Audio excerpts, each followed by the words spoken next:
Hello, my name is Elizabeth Quarting. I'm an founder and CEO of A2i Dyslexia. We're here today to interview a lady whose name is Louise Montague, who's a textiles designer and an artist.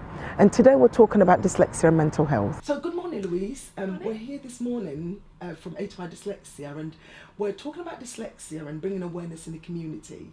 And today we're here to ask a few questions and speak to you about dyslexia and mental health.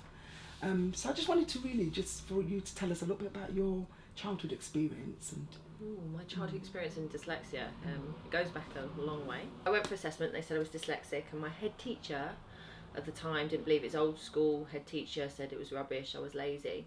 I was just lazy. So my mum had to battle, and my nan battled for years to say that I was dyslexic.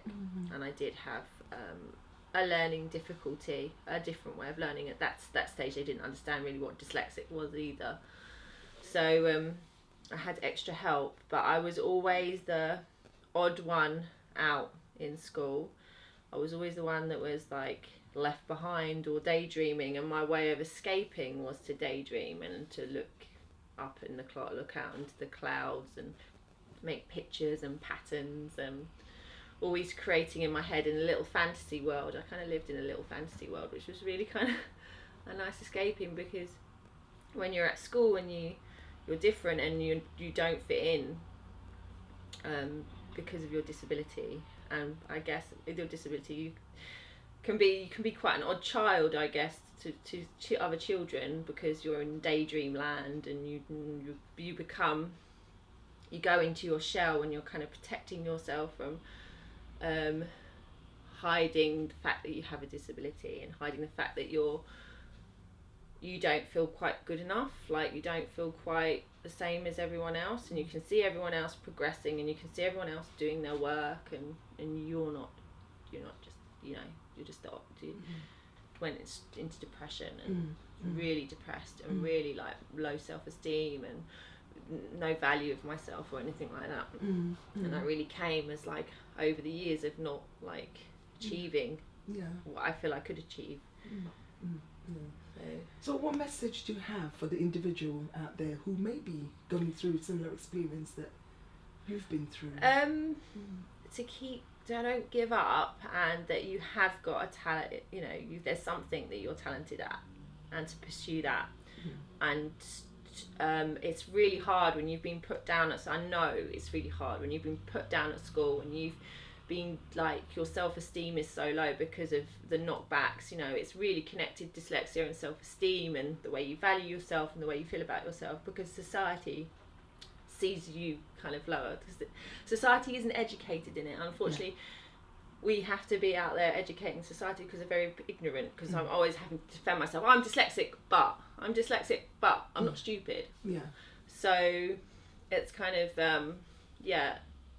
educating, and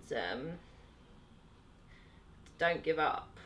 So I guess it's more sort of awareness, like for example, the work we're doing at A2i Dyslexia. Yeah, exactly. Your artwork, a lot of your artwork exhibit your feelings and how you feel. Yeah. But those, in terms of what you went through with mental health, it never stopped you really to still keep pursuing, and you've actually put that into your work, which is quite inspiring, really. I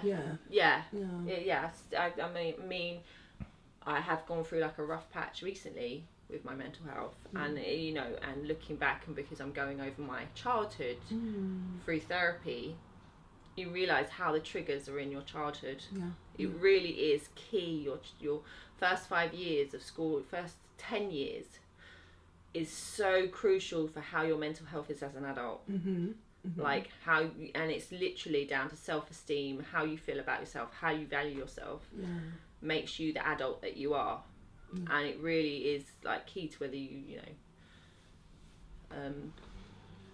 get low points. And like my way of dealing with the low points now is like to express it on with my artwork, and to really get that pain out there, because it's really painful.